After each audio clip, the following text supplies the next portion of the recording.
جبوانو غریبی گیان آبرزو دری بینیه آبوانو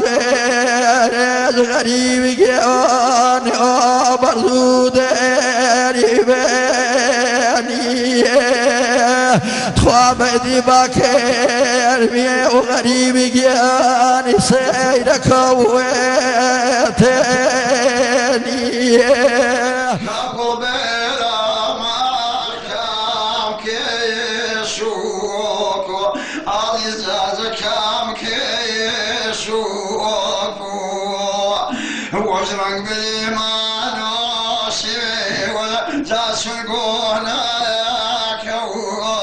تكولا قلين هنير وتكياب تختو فتريدر شيان وسرهوياب هشمز هويا اوه هم ساليان نجيب چشميدر جنين وعريان جان ونسنار هرسين بساران نير وسرز قواد وفايقلان سورة فيت فين دجنو پاولنگان قلاي شيران وويني هلوخان ئیدیم دێ وەزنا و جۆڵان دێ مەکان سەروما و چەنی دەگای فەقیەکان دەڵە مەرز و زۆم ئەسپەرێز ماوە دەشتە قەڵبێ چۆڵ جەرگمەشکاوە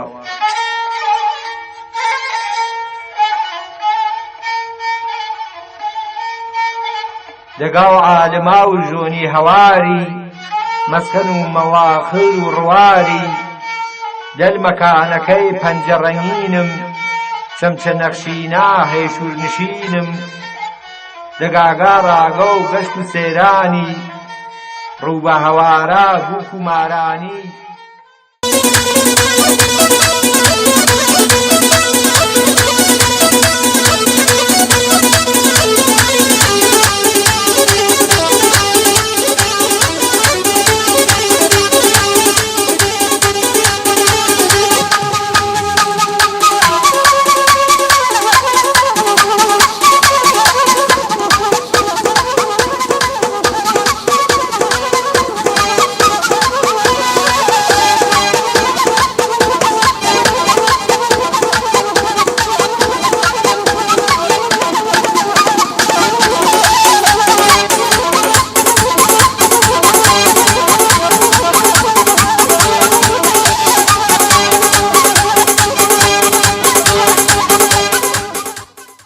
بیرانو وشویس و روشلات تیوی و برنامه ارومونی إجارة بالريكوت ديارة من برنامج مجوه رماني ما دست بنا كرده ببساط چند حلقه ويدا مش خدمتها بلام وش وقتنا فستیوالو هوراماني من هوراماني وما شوي شيرو نامي بيورجيوي ببيورجيوي ما هورامان رازيا وتربو أمارا إي فستیوالا جيري بشا بيك أما بي جيري قسمتنا بەشو یەکەمیشە کە بیارۆتە وێڵێ نەبێ بەشو دووەمیشە جا هۆڵ و ڕۆشنبیری جا سلێمانیانە بەرحەڵ ئامایاگێ تایبەتمەندی فستیواڵە خۆ تەمان فرەفرێنێ بەڵام پێمە پسە ڕۆژهەڵاتیویە ئانەنەکێ کەسایەتیوی ڕۆشنبیری وەرەچەند فەسیح ئامای بەشداری ئی فستیواڵەشا کردن دیارە خۆ ئینە یەکچێ واقعیەتی پێمە بەرزەوکێ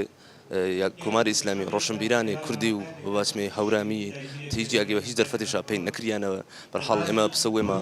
سپاس و بەڵبەند و ڕۆشنبیری هەورامانی و بەسەرپەرشتی مامۆستا ئەیوبی کێخاڕۆستەمی کەرمی هیوادارەنە بەرحەڵ یاگە وێژگیرەوە ئی فستیواڵە و بەردەوامی بە ڕۆشنبیری و لەگەڵاتماوە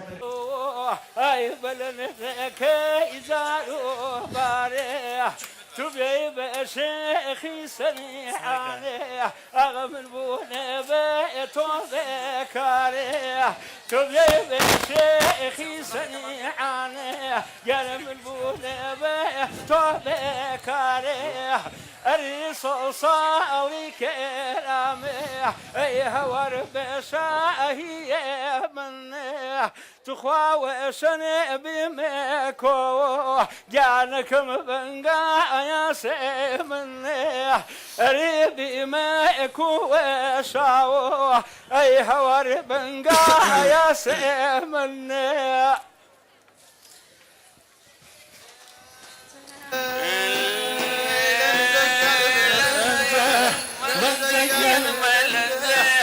لنزق ينبل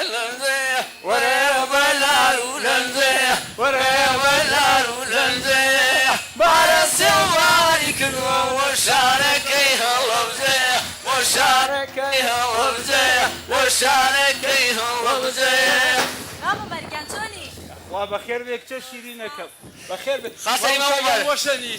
مامۆ ئەم ناوچەی ئێمە بەهەشتی سەرزەمینە لە هەرچی ئەڕوانی و بیری لێکەیتەوە ژیری و سەریقەیی پێشنای لێ ئەچۆڕێ ئەی چۆن کچە شیرینەکەم هەرەوەش وای کردووە ئێمە ئەوەندە عاشقی زێد و ماوای خۆمان بین ژیانی هەورامان بە ژیانی هیچ شوێنێکی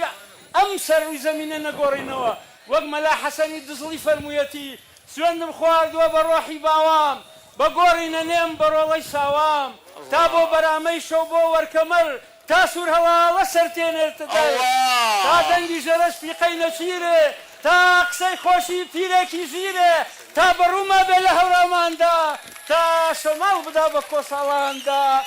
تا بە ڕەزایە با بیشەکێنێ هەتا ڕێوا سێچوزە دەربێنێ فەرەنجی شڵێ چۆخە دراوێ کڵاسەچەکێ پشتێن بزاوێ شەرتە هەورامان بەجێت نێڵم مەگەر ئەو ساتەی کە جێت دێڵم یعنی ئەو ساتەی کە ئەمرم و ئەم خەنە گۆڕ ئەمە قەبرە و مەلا حەسەنی دزڵی هەزار جار نور وار و ماوە و مەزار و مەلا حەسەنی دزڵی دەست خۆش مامۆ مەرگان زۆر باشە بەم تەمەنەوە ئەم هەموو شعرەشە زانی چۆن کچی خۆ ئەوە زانم و شتی زۆرتریش دەزانم مامۆ مەریان پێم وایە ئەوە لە کۆن وابوو ئێستا وا نییە ئێستا ئێمە ناتوانین دێژە پەدەی ڕەویەی پێشینان بین بۆچی ناتوانین زۆر ڕاستە ئێمە بووین بە خۆرکە بۆ ئەوەی ئەوان کردویانە بەناوی کۆمەڵێشتی نامەوە بە کولتوری خۆمان ئەوەی هەمان بۆ تا ئێستا پارێزراوە بەڵام خەریکە لە دەستی ئێین ئای تڕحێو ئەم سەرکە سەگە لەکوێوە هات ئەم سەرکە سەگە لەکوێوە کلتوری چی و تڕەماشی چی نانە و نانەیە ئەمڕۆ لە خوانە کورە من چی ماوە لە قەنی لەو ڕۆچن ئەسڵەن هاجی حەق وایە ئەوەی کە لازانیە ئەوەی حەق وایە ئەوەی شاقوڵیاغە و دۆخەواخوا لە بناملی هەڵکەنی کورە وەرە لازانیا بخۆ لازانیا پیسا بخۆ هاجی ئەو سازانی دنیا چ باسە ئەی دەم ڕووتی ناڕەسەن ئەوە دۆخەوە شاقوڵیاغە بوو نەمایان لە قات و قڕی پاراست ئەوە سایە ڕووناکی قەنی لەو ڕۆشن بووە و خەرمانە ئەدەب و عیرفانەی بەرهەمهێنا ئەی لێسا کوا ماریفەتی پیر کوا مەولەوی کوا مەلا ئەحمەدی نۆتشی کوا بێسارانی ئەی پیتزا خۆرەکانی لای تۆ یەکێکیان بۆ ناتوانن درێژە پێدەری ڕەویای ئەو زاتانە بن دەبڕۆ بڕۆ لەوە با پازەنگەریە سەرە وڵە نەکەر و مامۆ مەرگان تکایە هاجی تەحمل هەبێ یاکەون هاجی تەحمل مامۆ مەرگان تۆ ڕاست ئەەکەی بەڵام وا نابێت ئەی چۆنە بێ کچ وای چۆن لە بەیانەوە قسەی خۆڕەکە قسەی بێماناکە مامۆ مەرگان تۆ ڕاست ئەەکەی بەڵام وا نابێ ئەو هەر ئەوەندە لە دنیای نێگەر گەیشتەوە پێویستە حاڵی بکرێ کاکە وا نابێ ئەو ئەی چۆنە بێ جوانکی لە دنیای نێگەری هەر بیستاخوازنی و سەما و دیسکۆریا ئەکرێ گەنجینە معرفەکەیمان لە دنیای نێگەریشتی زۆر گەورە لێ بخوێن لێ وایە وایە ڕاستەکەی مەرگیان ئەمە کەسێکی ساویلکەیە پێویستە تێبگات کوراوە ناگەن خۆی ساویلکەیە ئەوە باو باپیریشی ساویلکە بوو ئەو ساویلکە سۆری هاجی دڵیاوش گەری تۆ ها ئەوە من ساویلکە نیم هاچی ئەوە تۆ ساویلکە هیچ لە ژیان حاڵی نەبووی باو باپیرانمان هەموو تەمەنی خۆیان لەو شێ و شاخ و بەردەڵانەیە بە ناحەق بەڕێکرد هاجی من نامەوێ وەکوان بژیم هاجی گۆرانی خۆش بۆ بڵێم کورە گۆرانی تۆ مناوێ بڕۆ بەڕێی خۆتەوە تەحمل هەبێ آخر نامەوێ گۆرانی تۆ بڵێ الحەکم لله نەوەر و خاترۆ و مامۆسا ئێدە تۆ گوێ بگرە هاجی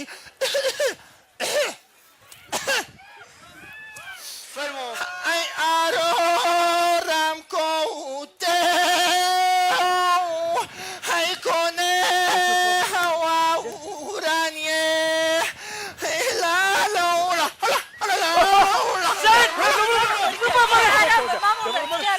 تۆ بەریەوە پیرە خەڵەفاوە با بە یەک کاراتی بیکوشە کورە دەبەرە من بابە و خەکە نازا لێ بی تۆ پێمێسا هەیەسا تەختیەکەم بە کەلامی خوا تەختیەکەم ئەگەر بمهێڵن تکایە مامۆ مەر لەسەر خوبە مامۆ مەرگان تکایە لەسەر خوبە کاکە وا نابێ ئێمە پێویستمان بە پێگۆژیان هەیە هەورامان بە هەمومانەوە جوانە ئەو هەورامان بە تۆ جوانە جوانکی لە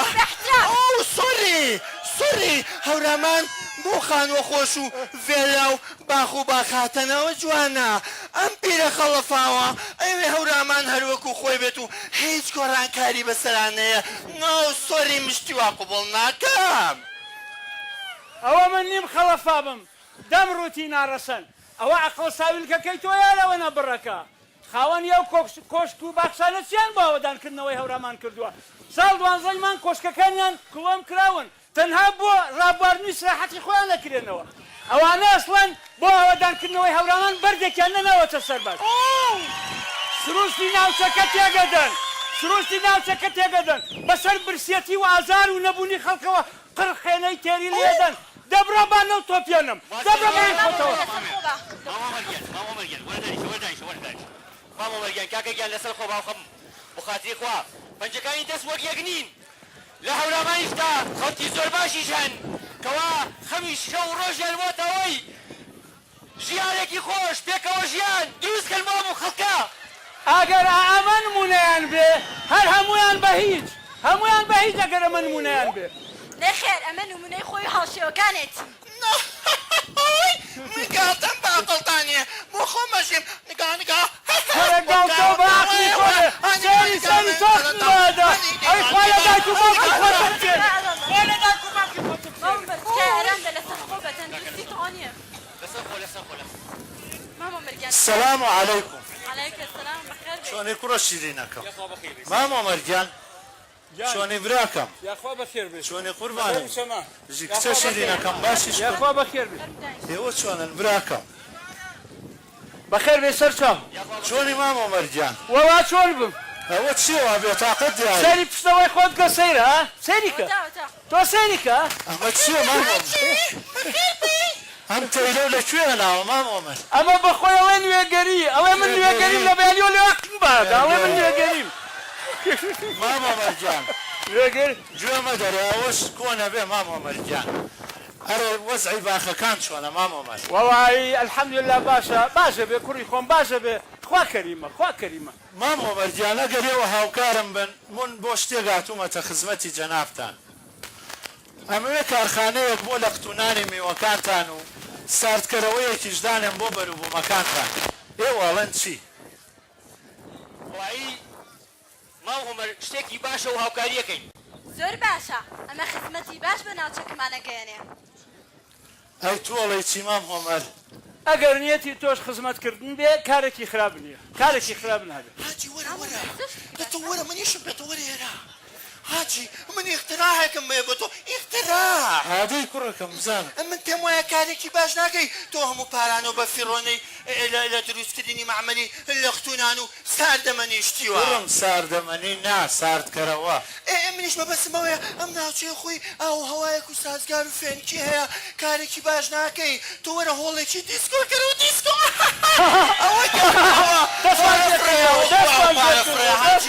هاجی بەخسەم کە من خۆم ئەزانم لێرە چیەکەم ئەوەی پێویستە لێرەیکەم ئەوەشی تۆ باسیەکەی بۆ شوێنی خۆی مەبەستەوە کرێ بڕۆ ماوە بڕۆ وازمان لێ بێنە بڕۆ هاجی سەرەکەی من دڵنیا پەشیمانە بیتەوە ئەوانە ئیفلاسێگەن وەکو سەرە سافە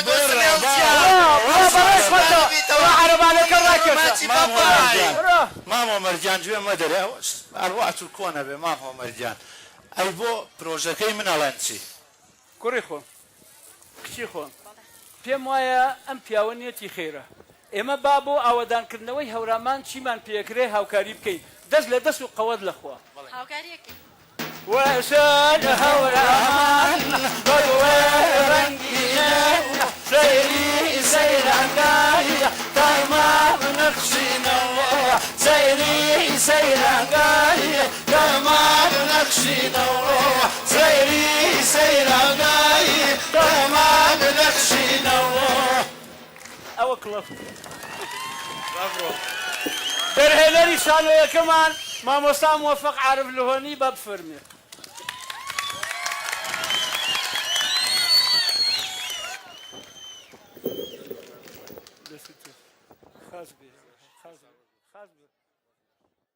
بەڵێ مامۆستاگیان دیارە مەڵبوون دوو ڕەشنبیری هەورامانی و بەسەرپەرشتی جەنابیتەوە ساڵانە فستیواڵێ بەڕەوەڕە بەناو فستیواڵ و هەورامان و ماچۆی گەرەک مەبزان و نیەت و دەستپەنەکردەی فستیواڵەیە هەرجە سەرەتا و دەستپەنەکردێشەوە تا ئارۆ و فستیواڵ و ئەخیرێ پێمە فەرماوی دەسوۆژ بەڵێ دیارە ئەمە پیسە مەڵبەند ڕۆشنویری هۆرامانی پیسە جەنابەت بزانی ساڵانە دوێ فستیواڵەمانی یەشە فستیواڵ و هۆرامانی یاویشە فستیواڵی ئورومون بۆ وێژەی ماچۆ ئەپاسنەنێ دیارە ئێمە ئێساڵوەر و نەبیەی بوجەی گرفت و بوجەی هەردوێما کردێ بەیۆ ئێمە چوار ئورومونیمە ئەنجام دێنێ و چواری جە هۆرامانی ئێساڵ کەرمە بە پەنجەم فستیواڵ و هەورامان ماچۆ پیسە درێژە پنەدای بە فستیواڵەکە فستیواڵ و ئێساڵی گەرە ڕێخوایەوە ئاتەشگۆ بیارێ ڕۆ جمعای 25 دەستش نەکرد چا ئا بڕگی پێشکەشی کردێ زیاتر بەرگە هوەریەکێ بێنێ چن وتار و ماڵبندی وتار و ماڵبندی تابلۆ هۆرپڕای گۆران ئاهنگ و مۆزیک گۆرانی مۆزیکی کە ژمارە هوەرمەندی هەردوو دیم و هۆرامانی بەشداری شاکەروە نمایشی ویشانۆگەری و هەر پاسێمە پێشانگەمان کردو پێشانگە هەم فۆتۆ شێوەکار و بەرهەمی فۆلکلۆری هەرمانەکە زیاتر هەرمانی هوەریە بێنێ بەڵام هیزی چێ کۆڕ و بابەتە و سیمینارەکە دەستش نەکردن کە ئایش دل لێکۆڵەرێ بەشداریشت نەکەرا هەریو بە بابەتی و بابەتێکیش جیاجیانێ سەبارەت بە ڕۆشنویری بە جۆری گشتی هۆرامیەکە و ماچ و گۆکانیانە کە بە ماچ و قسێکەرە ئی بابەتی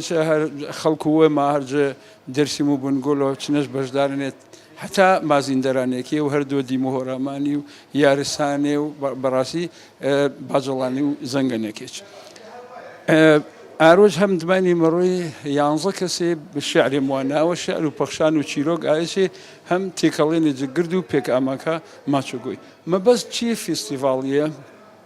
ئانەنە کە تا ئیسە داخەکەم کۆمەڵی خەڵفرە بە بەڵحاڵی میاوانە و بە تایبەتی ماچۆکەشاکردن بە گرفت بەبی ئینێ ئالێمانە و ماچوی بزانە یعنی کۆمەڵی قسێکەرا پیسەوەما ماچوی ماچۆ وەزی باخەڵەوەشە باخەڵ و خەڵکی جە باخەڵەوەشەوە مژمارە مە یا حکمێ مڵا ماچۆ گولانەکردە هۆرامانیە کاکە و من ئێمە یعنی دیالێکتی وەنمێ کە گرد و خەسڵەتەکە زبانیش چنەنی خەسڵەتی بێی زبانی سەر بەخۆش چنەنی وەختی وەچش زبانی سەر بەخۆ بیان ئارۆ دلێ زبانی کوردیانە ئەگەر بەشی واقعوینانە تەماشەش کەرمێ مەیەمە پێسە یۆجە دیالکتە سەرەکیە بنەڕەتیەکەش ئەگەر گێڵمە پێیانێ بزانین معریفە و کوردی ئەدەبش مێژوش ئینا دلێ کام چی دیالکتانە بەت ئینا دلێ نەکۆی منێ بەڵام گر کەسێ جماچ و گۆکە قایلمە بۆ پانێ پنەژواچی هۆرانی خەڵک و هۆرامانی معلومەن مێ هەردووە دیم و هۆرامانی بەڵام ئیسە کابراینە مازیندەران و مەلایر و تووسرکان بە وش ماچۆ و مەلیکی هینەکۆ بنگول و دەرسیمی بە وش ماچۆ زازاکی هینەکۆ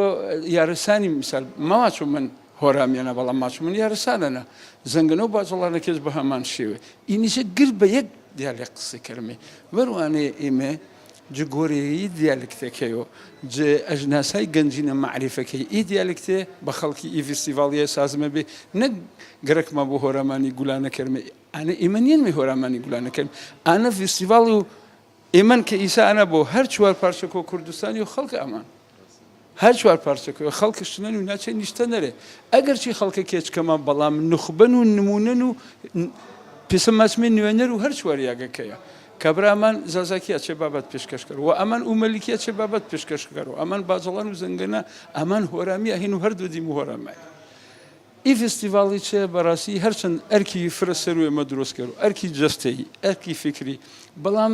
دماجار تاوانش ئەڵقی و پەیوەندی دروستە کرد و جبێن و گرد و ئەپێک ئەمانە کە بە ماچۆ قسەکەرا یا ئانە کە ماچوشنە هۆرامی یا بەعزە خەڵ ماساشنە گۆران کە ئەسڵەن ئا دیالێکتە گۆران نییە یعنی گۆران دیالێک نییە مامۆستاکیان دەسۆش بوو دیارە ئەستی ڕۆشنبیری وار و بەعزێ کەسان یا چاواشەکاری کەرە یا گەرەکشان یا بەرحاڵ من مەبەست بە نەزەر من چاواشەکاری یاچێوە بە نەزەر جەناب ئەرک و ئێمەمانە پسە هۆرامی گۆکە و گۆران نشینەکەی وەس و گۆرانەکە پێی پشگیریکردە ئی هەرمانە ئەچێمنە بە نەزەر جەناب چێشە وەڵا گرکەز متاو ئەگەر دەستی بدۆ چیوی چێ نەبزۆش ئۆلا ئینە پشگیری کردەیە ئێمە پێسە مەڵبەند و ڕۆشنبیری هۆرامانی پەیامێماهن پەیاممانەنە کە گەنجینەی معریفی هۆرامانی و ئا گەنجینە کە تا ئیسە ئەجۆم فرە بەخاسی دەربازەکیش نەکرێنێ نەک هەر نەکرێنێ بازی شار کوڵم درێنێ هەر ئانێچە پاشەکردن یەک دنیا هەڵێ سەبارەت بە ڕۆشنویری کوردی دروستێ بە ئێمە مشۆ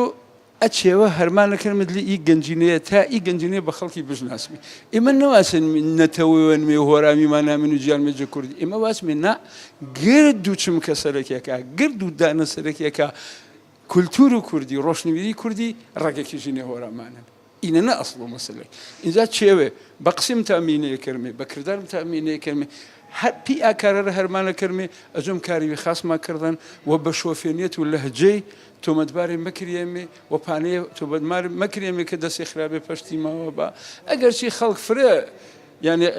قسەی کەرۆ قسەی کەرا مەیە بەڵام ئانی کە ئاجۆرە قسە کەرا ڕێزمان پێ تەماشەکارە وەشە یانە لە هۆرامیە نێنێ چونکە تایسە زاوڵەکەی چە مەزانە هۆرامی قسەی کرد بەو بزانە قدر گل تا که بهارن باغته باد پاییز که اما در و پرچیم کرده چه سود اوسا که لوایمان بلا خومان یادمان میریم هیچ ارزشی نیارو تا هنیمان باید قدر هم دیگر بزانیم مهورامی انیم زوان ماچو مهورامی انیم زوان ماچو زوانی چه عهد باستان ماچو دنگ ماچو دنگ ماد آریا با ای دنگه اوستامان نسیا ای دنگه متی و ممو دارونه ای دنگه متی و ممو دارونه فره مموزاب و خالو دارونه باجلان و یارسان و او ملکی شبک و هورامی تایفه زازاکی کاکایی و لک و تایفه زنگنه گرشان گوران و ای تایفه هنیه ای تایفه واردم و واردت دارانه کیانام کیانات بردش دارانه ای تایفه ماچونه گیجی و بیرگا یانه و واتمان برشی و آرگا ایمه و شمه و تال و بشانو زوان و گرکم زام و بزانو ماچی و نماچی اما و لوا کاکه و تاشا و رما و پیا هورامانات گرکه ایجوری ماچان هورامانات گرکه ایجوری ماچان بلیمه یانه و بوغلم دوشان هورامی هم شمال و هم جنوبن هورامی هم شمال و هم جنوبن شرق و غرب یاگه ای قوم خوبن هر جا بلی هورامی یا ندارو هر جا بلی هورامی یا ندارو عاشق و شیدا و دیوانه دارو سلیمی گرچکو کاکه دارونه سلیمی گرچکو کاکه دارونه هزاران یانه و واکه دارونه پاییز نونه بهار هورامانات بیوشت نونه دیار هورامانات هورامانات اویهنگ و جانشن کماله و دزلی هورامانشن چارغله او ملکی مازندران حجیج و نودشه پاوه پالنگان کامیاران و بیساران و جوانرود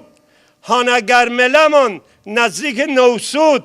طویله در ریمر خرمال بیاره شو آسمانش پرچ ستاره احمد آوا ظلم سرکت خارگیلان مانگ بهار دارو فصل زمستان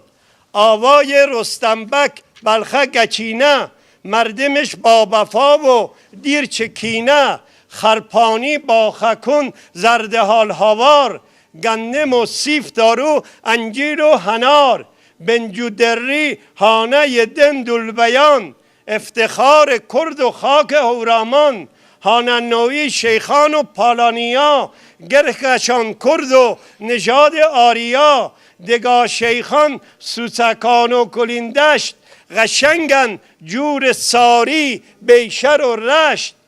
هانه غل در رتفی گریانه باد بهار زلف گندم شانه گلیکون و گلف و نارنجله سرکن پاییزش پرچی یاس و یاسمنن ایلان پی و در قیصر زیبا باغش گل دارونه هر سه با ویرگا هورامان لهن خاک شنه گل هورامان لهن خاک شنه گل دگاشان واتنم با دنگ بلبل همسایه شارزور هورامان تخت مردمی با وفا دارو و خوشبخت زمستانی جور بهار دارونه دنگ چشمه هزار دارونه پس و وره می و وره پس و وره بزو بزلش کش کو گو گوار دارو تا ملک شاوو الهی یانشان گرم و چراغان گل شادی لو هر پیر و جوان هورامانات لهن و تخت و جابرو ملک بهشتشن دنیای آرو هورامی باچیمه تا که جهانن هورامی باچیمه تا که جهانن خواسترین دنگ دنیایی زوانن خدایا تا دنیا هن دنگ ماچو زنه و گرکه با ای دنگ باچو ماچو با دنگ ایمه زنه روله ماچو با دنگ ایمه زنه روله هورامی با ای دنگ بیمه روله بیمه که ای زوان آریایید زوان ماد و دنگ اوستایید بیمه کردش فقط حفظ زوانن بیمه کردش فقط حفظ زوانن زوان زنه چه تعصب و ایمانن با چه واردم و واردت و واردمان تا که دنگ ماچو و اونه جاویدان یه ریخه و سه طایفه کرد ایران یه ریخه و سه طایفه کرد ایران کرمانج و کرد سورانی و گوران روی بیا و گرکه تک یک و تا گل بینی باغش فصل زمستان تا گل بینی باغش فصل زمستان با سپاس ئێوە هەورامیەکان زەنگنەکان باجەڵانەکان شەبەکەکان بەردەڕەش کەنولەیەکان باجەڵانەکان کاکەیەکان و بەنو ئەسەدی عەرەب کە باسمان کرد لەگەڵ ئەوە بۆچوونی تازەی خۆمە ئەیخەمە خزمەتی جەنابتان دلێمیەکانی عەرەب کە عشیرەتێکی زۆر گەورەی عەرەبن ئەمڕۆ ئەوانە دەیلەمیەکانی کوردن دەیلەم بە معنای ڕمی درێژ ئەو دەیلەمیانەکە لە کەرکووکەوە تا بەغدا و دەور و پشتی ژیاون لە سەردەمێکە حکمی عەباسیەکان ئەوان کردویانە بنەماڵەیەکی بەناوبانگ هەبوو لە ناو دەیلەمیەکانە پێوتن بۆی هیەکان بۆی هیەکان بنەماڵەیەکی گەورە بوون بەناو حکمی عەباسیەکانیانە کرد عەباسیەکان حکمەکەیان هەر بەناو بوو حکمی دەیلەمیەکان بوو ئەو دەیلەمیانە لەسەر شانۆی ژیان سڕانەوە ئێستا عەشیرەتێک هەیە لە ناو عەرەبا پێڵێن دلێمی کە دلێمیەکان هەر دەیلەمیەکانن لەبەرەوەی دەوڵەتمان نەبووە نەک دلێمیەکان ئاسان نییە باسی بکەی ئەگەر دەوڵەتمان نەبێت و ئەگەر حاڵمان وا بڕوا ئەو عەشیرەتانەی تریش کە ئێمڕۆ لە کوردستانان پانەوپان تووشی هەلومەرجی نالەباری نەتەوەیی ببن ئەتوێنەوە بن بە نەتەوەی تر زۆر جار هەڵکەوتووە نەتەوەیەک پارچە بوو بۆ چەند نەتەوەیەکی تر کۆمەڵێ فاکتەری ئابووری و سیاسی و کۆمەڵایەتی و سەربازیش وای کردو جاری وایە چەند نەتەوەیەک بوون بە یەک نەتەوە ئەمە ژیان و پێویستیەکانی ژیان وای لێ کردووە شەڕ و جەنگ و دەسەڵات وای لێ کردووە من ئەم جارە لە یۆنان بووم لەوێ سیمینارێکە بوو بەشداریم کرد بە کوردەواری خۆمانەڵێ پیا و ئای بە ستایشی خۆی بکە کە وتارەکەی من تەواو بوو یۆنانیەکان هاتن ئەوەنە ماچیان کردم ئەوەندە بە خۆیانەوە منیان گوشی و ئەوەندە سوپاسیان کردم و وتارەکەیان بردووتیان ئەیکەین بە یۆنانی و بڵاوەکەینەوە لە هەموو شوێنەکان چونکە من ئەمزانی یۆنانیەکان وەکو خۆمان میلەتێکی بە سۆزن پێیان خۆشە باسییان بکەی باسەکانم هیچی ناڕەوا و ناڕاست و دیپلۆماتی نەبوو باسی پەیوەندی کۆنی یۆنان و کوردم کرد کە چۆن پێش ئەوەی برا مەنگۆلیەکانمان تورکەکان لە مەنگۆلیاوە بێن و چۆن عەرەبەکان لە جەزیرەی عەرەبیەوە بێن کورد و یۆنان هاوسێ بوون بەڵام ئێستا دابڕاوین لە یەکتر باسی ئەوەمان کرد چۆن لە مێژووی دنیا ئەڵێن فڵان وشە ئەغریقیە یان یۆنانیە شانازیەکی ئەوەندە گەورەمان هەیە لە دنیا کە بڵێن فڵان وشە ئاڤێستاییە و ئەوەندە وشەمان هەیە و ئەوەندە بابەتمان هەیە چۆن خەڵکی ئەتوانێ بڵێ ئەمە یۆنانیە لەسەر زەمین ئاوا ئەتوانرێ بوترێ ئەمە ئاڤێستاییە من خزمەکانم بەشێکی زۆریان هەر لە هەورامان و هەورامیشن کاک هەورامان خۆزگە لێرە بواە ڕۆژێکیان بۆی باس کردم وتی لە ناو سلێمانی پێکەوە بووین لەگەڵ دووسێ برادری خزم دووسێ خوێندکاری تارانی هاتبوون وتی کە ئێمە بەیەکەوە بە هەورامی قسەمان کردوتی ئەوانیش زۆر سەیری یەکیان کرد و زۆر جۆقڵاق بوون وتی دوایی کە تەواو بووین بە پرسیارێکەوە لێیان پرسیین وتیان ئێوە بە چ زمانێ قساکەن وتی ئێمە ژوتمان بە کوردی وتی ئەو زمانەی کە ئێوە قسەی پێکەن ئێستا خەڵکەیە قسەی پێ بکە ئەڵێ ئێمە ژوتمان بەڵێ ئەمە خەڵکێکی زۆرین پێمانەڵێن هەورامی و ناوی تریشمانەیە هەروەکو یەکین بەوە قساکەین وتی لە بینی خۆیانە زۆر کەوتنە قسە وتیان کاکە ئێمە لە تاران ئاوێستان ناسی ئەخوێنین ئەمەیە کە ئێوە قسەی پێکەن یعنی ئێمە خۆمان نازانین چین بۆ حکوومەتی عێراقی ئێرانی تورکی سووری حکوومەتەکانی عەباسی و ئەمەوی و کێو ئەمانە لەو کاتەوە کار لەسەر ئەوە کراوە کە ناوی کورد نەبرێ ئەبوو موسلیمی خۆراسانی کە خۆی ناوی زۆرانی کوڕی هۆشدارە ئەمە ناوە کوردێکەیەتی لەو زمانە تەعریبیان کردو کاتێکە بۆ بەبێ ئیسلام و بەناچاری ئەو ئەمەویەکانی ڕووخاند بۆ عەباسیەکان ئەو ئەمەویەکانی عەباسیەکانی هێنایە سەرکار عەباسیەکان زۆر لێ ئەترسان سڵیان لێ ئەکردەوە گومانیان هەبوو کە ئەبوو موسلیم ڕۆژێک ئەچێتەوە سەر دینی زەردەشتی و سەر کوردایەتێکی خۆی بۆیە بانیان کرد بۆ بەغدا وتیان وەرە بۆ بەغدا سەرێکمان لێ بدە دوای لەوێ بچوو سەرێکیش بدە لە حەج کە چوو لەوێ شەو سەریان بڕی شاعری دەرباری عەباسیەکان کە ناوی ئەبوو دەلامەیە شعرێکی لەسەر نووسی ئەڵێ تۆش گۆڕ بە گۆڕ چوویت وەکو باپیرە کوردە خاینەکانت کوردایەتی هیکەیە پێش ئەوەش بڕۆ لە مێژووە سیر کە کورد ناوە بن بە ناوی عەجەم بە ناوی ئێرانی بە ناوی فارس بە ناوی ئاگرپەرست بە ناوی مەجووس بەڵام بە ناوی کورد ناوی نابن بۆ لەبەروەی ساسانیەکان کورد بوون و من ئەیسەلمێنم کە ساسانیەکان کوردن و کوردی لوڕن پایتەختی هاوینەیان لە کرماشان بووە پایتەختی زستانەیان لە تەیسەفۆن بووە خۆشترین گۆرانی لای خەسرەوی پەروێز گۆرانی سەوزە سەوزەیە چوار دانە سەوزە سەوزەمان بەس لە گەرمیان هەیە هەردوو گۆرانی بێژە بەناوبانگەکەی خەسرەوی پەروێز کە هەردەم لە بەردەمیا بوون و گۆرانیان بۆ وتووە یەکیان ناوی باربەدە یەکیان ناوی سەرکەشە دواشای ساسانی ناوی یەزدگوردە خۆتان ئەزانن لە ناو لوڕستان پیتی کاف کەمە ئەڵێ باوگەگەم ڕۆڵەگەم ئێستاش بزانن لە ناو لوڕستانی گەورە و بچووک پیتی کاف کەم بەکاردێ یەزدگوردی یەزدکوردە ئەردەشێری بابەکان خۆی ئەڵێ ئەشکانیەکان پێم ئەڵێن هەی کوردی لە هەواری کوردان پەروەردە بوو کاکە ئەگەر بیوتایە پێیان ماڵەن فارسی لە هەواری فارسان پەروەردە بوو ئیستا فارسەکان لەسەر هەورەکان نووسی بوویان کەچی مێژوو نووسەکانی کورد دانشن ئەڵێن ساسانیەکان فارسن بەڵگەمان زۆر زۆرە کتێبێکەیە کە ڕەشید یاسەمی تەرجەمەی کردووە ئەو کتێبە پرۆفیسۆری بەناوبانگی دانیمارکی کریستیان ئارسەر کریستیانسن نووسیوێتی ساڵی چلەکان من کە ئەو کتێبم خوێندەوە لە دانیمارک ئینجا من بۆ کورد و کوردستان دڵم زۆر پڕە بێ ئەو شەوەی کە خوێنمەوە تەواو بووم کاتێکە عەربەکان دێن تەیسەفۆنەگرن وامەزانی ئەو ڕۆژەیە کە ئەنفالە ئێمە خاوەن مێژوویەکی زۆر دوور درێژی بەڵام ئێمە خەوتووی خەوێکی قوڵ ئێمە نازانین ڕابردووی خۆمان چییە ئێمە گاڵتەمان بە خۆمان دێ گەورەترین شاعیر و ڕۆناکبیری کورد کاتێکە باسی وشەیەکە کرێڵە زمانی عەرەبی بەحرە زمانی عەرەبی دەریایە زمانی عەرەبی هیچ دەریا نییە زمانی کوردی دەریایە ئەگەر لە وشەسازی بگەڕێ هەموو نەتەوەکانی دنیا وشەیان زۆرە هەر تیرەیەک لە ناوچەیەکە ژیاوە ناوی داناوە بۆ بەرد بۆ دار بۆ بزن بۆ مەڕ بۆ ئاسمان بۆ باران تیرەکە خۆیەتی وردە وردە ناوێک دانێ بێ بە زمانێکی سەربەخۆ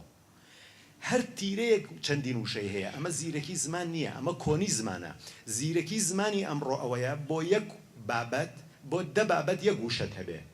ئەوە زیرەکی زمان و گەلان نییە ئەوە پێشکەوتنی گەلان نییە بۆ یەک شت دە وشەت هەبێ بەرد هەیە کوچک هەیە کەڤر هەیە سەنگ هەیە ئەمە هەر تیرەیەکی کورد لە شوێنەکە بۆ خۆی وشەیەکی داناوە ئەمە نیشانەی کۆنی ئەو گەلەیە و نیشانەی سفت نەبوون و نەتوانەوەی ئەو گەلەیە لە بۆتەی نەتەوەدا بەڵام زمانەکانی وەکو ئینگلیزی ئەتوانی بڕۆی ببینی هەتا لە کوردیش ئەو دیاردە هەیە ڕش بۆ شین بۆ گریان شین بۆ شین بوونەوە شین بۆ بەرکەوتن ئەمە خصوصیەتی زمانە کە وشەیەک بەکاربێنێ بۆ چەند مەبەستێک نەک چەندین وشە بەکاربێنێ برادێکی عەرەب لێی پرسیم وتی زمانی عەرەبی زۆر گرنگە وتم بۆ وتی ئێمە 130 ناومان هەیە بۆ شێر وتم جاخۆ ئەجنەبیەک بێ مەگەر 3 ساڵ بەس خەریکی شێر بێ ئەجنەبیەک بێ بەس خەریکیەوە بێ سەگ 77 ناوی هەیە ئەڵێن شاعرێکی عەرەب پرسیار کوێر بووە لە مزگەوتێکا کابرایەک خۆی لێداوە شاعیرەکەش کابرا بە شاعیرەکەی و تۆ کەلب یعنی سەگ ئەویش لەبەرەوەی شاعرە و زمانەکەی باشە وتوێتی هو الكلب الذي لا يعرف 77 اسما للكلب ئەو کەسە سەگە کە نازانێت سەگ 77 ناوی هەیە ئەمە پێشکەوتنی زمان نییە ئێمە بۆ سەگ 77 نانمان ناومان هەبێ و بۆ بەرد 50 ناومان هەبێ و بۆ شاخ 20 ناومان هەبێ مەبەستم ئەوەیە بۆ نمونە من کۆمەڵی وتارم نووسیوە هەندێ هەلومەرج دەرفەت ڕێنادا بۆ نمونە تۆ سەیری زمانی کوردیکە سەیریکە بەس ناوەکان چۆن ستانداردن فەر هات فەر مان فەر شاد فەر زاد فەر ریبا بەس لەسەر فەر بڕۆ لەگەڵ چەندین پاشگر تۆ دەیان ناوت هەیە ئەمە نیشانەی ئەوەیە ئێمە نەتەوەیەکمان هەبوو نەتەوە بۆ نەگاڵتە بەڵام هاتنی دینی ئیسلام گۆڕانکاریەکی گەورەی ڕێشەی دروست کردووە کە تۆ دەوڵەتت نەما دەسەڵاتت نەما سوپات نەما وەزارەتت نەما خاکت نەما برایانی عەرەب و برایانی تورک دەوڵەت و دەسەڵات و زمان و کەڵچەر و سەقافەت و مێژوو و هونەر و ئەدەبیان لەسەر کە لەسەری ئێمە دروست کردووە ئەمە مەسەلەی شۆڤێنیەت و ئانە نییە من ئەیبینم بە چاو ئەیبینم ڕۆژانە ئەم جارە کە چوون بۆ یۆنان دوو شتی زۆر گەورەم بۆ دروست بوو ڕەنگە ئێوەی زانایان بەرچاوتان نەکەوت بێ ئەتوانن لەسەری بڕۆن بابەتێکی زۆر گرنگە کتێبێکی بچکۆلەمان دۆزیەوە دام بە کوڕێکی خزمی خۆم و تەمەمە تەرجەمەکە یۆنانیەکەی زۆر باشە زەردەشت 21 مستەشاری هەبوو کە یۆنانی بوون کتێبەکە ئامادەیە بۆ چاپ 21 مستەشاری هەبوو زەردەشت کە یۆنانی بوون کاتێک کە قسەم بۆ یۆنانیەکانە کرد سەفیرێکی کۆنی یۆنان کە لە بەریتانیا بووە پیاوێکی بەتەمەند بوو لەگەڵ ژنەکەیە دانیشت بوون کە هاتم زۆر خۆشحاڵیان دەربڕی زۆر ماچیان کردم وتیان فەرهاد قسەیەکی خۆشت پێ بڵێن وتم وتیان پیتاگۆرس ئەو زانا گەورە بەناوبانگی کە هەمووتان لە ئەندازە ئەیناسن وتیان پیتاگۆرس بە سەردان چۆ بۆ لای زەردەشتەکەی ئێوە یعنی هەر لەمەوە ئێمە توانین مێژووی زەردەشتیش بدۆزینەوە چونکە مێژووی ژیانی پیتاگۆرس ئەزانرێ لەکەیە لەدایک بۆ لەکەیان مردووە بۆ دۆزینەوەی مێژووی خۆمان و نەتەوەکەمان ئێمە پێویستمان بە یۆنانە پێویستمان بە جوولەکەیە پێویستمان بە مەسیحیە پێویستمان بە ئەرمینیایە پێویستمان بە هەندە پێویستمان بە ئێرانە بەڵام ئێران کەمتر کەس وا نەزانێ برا فارسەکان لەو پەڕی لووتکەی شارستانیەتان و کورد هیچ نییە ئێمە و فارسەکان براین ئەمە ڕاستە بەڵام فارس خۆتان نەزانن وڵاتەکەیان نەکەوێتە بینی ئەسترابان و خۆراسان و شیرازەوە هەردوو ئەوەندەی پارێزگای کەرکووکە برا فارسەکانمان لە دوای ئیسلامەوە بەقەدەر ئێمە حکمیان نەکردو لە ڕۆژهەڵاتی ناوەڕاست چونکە قاجاریەکان فارس نین زەندیەکان فارس نین غەزنەویەکان فارس نین سامانیەکان فارس نین برا فارسەکانی ئێمە کە خۆشیشمان دەوێن قەزەی کورد و فارس جیاوازە لە قەزەی کورد و عەرەب و تورک چونکە فارس لە ڕیشەی ئێمەیە لە ڕەگ و ڕیشەوە ناتوانن ئێمە هەڵکێشن چونکە ئێمە ڕیشەمان یەکە هەتا نووسەرێکی گەورەی فارسی پرسیاریان لێکردوتیان زمانی فارسی خەریکە ئەفەوتێ وتی نانا هیچ بێخەم بن نافەوتێ چونکە هەمووی لە کوردیا هەیە با بفەوتێت هەمووی لە کوردیا هەیە ئێمە لەگەڵ نەتەوەی فارس لە ساڵی 1926 بۆ ساڵی 79 کێشەمان هەیە تەنها ڕەزاشا لەگەڵ کوڕەکەی محەممەد ڕەزاشا ئەڵێن ئێمە پەهلەوین و فارسین لەگەڵ ئەوانە کێشەی نەتەوایەتیمان هەبوو و دەستیان خستوتە خوێنی ئێمە و کۆمارەکەیان ڕوخاندوین ئەجینا ئێمە و تورک لەگەڵ ئێمە و عەرەب زۆر جیاوازین لەگەڵ ئێمە و فارس ڕیشەیەکن وەکو یەکین بڵێم لە ئێمەنیان ئێمە لەوانین ئەوە دروست نییە و قسەیە بکرێ بەڵام ئێمە لە کەنداوەوە تاوەکو ئەسکەندەرونە و غازی ئەنتابوو لەوێەوە بۆ ماکۆ لێەوە بۆ هەمەدان و لەوێەوە جارێکی تر بۆ ئەوەیە کە ئێستا بەغدا و بەسرا تعریب کراون ئەم نیشتیمان و نەتەوە بۆ ئەوەندە گەورەیە ئێمەیەکی بێدەوڵەت ئێمەیەکی بێدەسەڵات ئێمە کەسمان نەکردو بە کورد بە زۆر بەڵام ڕۆژانە لێمان کەمە بێتەوە ئەمە خۆی بەڵگەیەکە کە ئێمە نەتەوەیەکی زۆر گەورە و دێرین بووین لە ڕاستیە زەردەشتی بوون لە کوردستان زۆر ڕوونە زۆر ڕوونە حەقی قۆمەت و زەکات هەمووتان لێرەوە چوون بۆ دوکان ئەوە سابووراوایە ئەو ژموغاغا هەمووتان چوون بۆ شارە زورەوە موانە ئەو موغانە حەوت دێمانەیە ناوی موغانە عشرەتمان هەیە ناوی هورمزیارە زەلاممان هەیە ناوی هورمزە قەبرمان هەیە ناوی هورمزە دارستانی سەر گۆڕەکان کە نابڕێت ئەوە عادەتێکی زەردەشتیە کە داری سەر قەبرەکان نابڕن خەڵگوازانێکی دینی ئیسلامە چوارشەمە سوورە دەیان نوێژە بارانە لە سعودیە لێرە هەیە ئێمە میلەتێکین خاوەنی کەڵچەرێکی 6,000 ساڵین دین من بەو چاوە سەیری دین ناکەم کە هەندێک کەسی تر سیرەکە دین کردە و کۆشەی مرۆڤە زمانی زوو ڕوبەری دین زۆر فراوان بووە دین جغرافیای تیا بووە دەرمانی تیا بووە ئەرزوو ئاسمانی تیا بووە ئەستێرەی تیا بووە پەیوەندی کۆمەڵایەتی تیا بووە ناوی دار و درەختی تیا بووە ناوی شاکانی تیا بووە ئێستا دین ڕوبەرەکەی بچووکتر بۆتەوە بۆ ئەوەی کە لە ئەوروپا بۆتە پەیوەندی نێوان خوددا و مرۆڤ یا خوددا و غەیب یا خوددا و ئەوە ئەجینا دین کاتی خۆی زۆر ڕوبەرێکی زۆر فراوانتری هەبوو ئێستش کاتێک کە هەندێک مەلاوەمانەمان لێ پەیدا دەبێت دەڵێ من حکم دەکەم بە دین ئەمە شتێکی تازە نییە ئەردەشێری بابەکان کاتێک کە هاتە سەرکار و ئەشکانیەکانی ڕوخاند تەنسەر یەک لە گەورە زانای زەردەشتی بان کرد ئاوێستایان جارێکی تر نووسیەوە ئەو ئاوێستایە کە پێوترێ ئاوێستاکەی ئەردەشێری بابەکان کە دوو بەشە بریتە لە زەند و پازەند من دڵم ژانەکە هاوڕێیەکی زەندیم هەبوو ئەوی کاک فەرهاد زەن